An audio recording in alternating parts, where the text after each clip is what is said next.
দীর্ঘদিনের সম্পর্ক পরিবারের তবে মানুষ তো আমরা কেউ ভুলে উঠতে নই।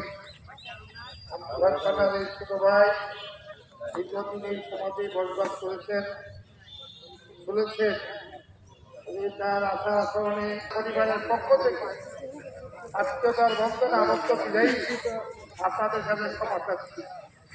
জানি না আমার তালুই সাহেবের উনি কিনে যাচ্ছেন ইমান এবং আমল, এই ইমান আমল কতটুকু আমি জানি না।